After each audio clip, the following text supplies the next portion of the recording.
হ্যাঁ, এখন আমি আমার সামনে আপন বিরিয়ানির প্রধান এবং প্রথম যিনি ব্যক্তি সে দাঁড়িয়ে আছেন,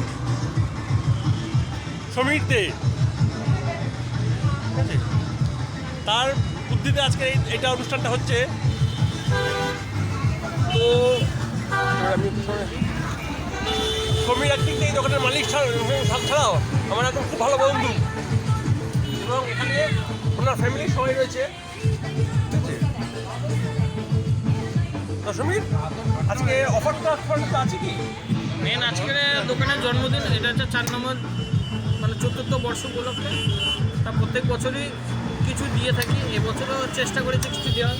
কারণ যারা বিয়ে নিচ্ছে তাদের একটা করে চিকেন চাপ আর তার জন্য একটু মকটেল খাওয়াচ্ছি সবাইকে।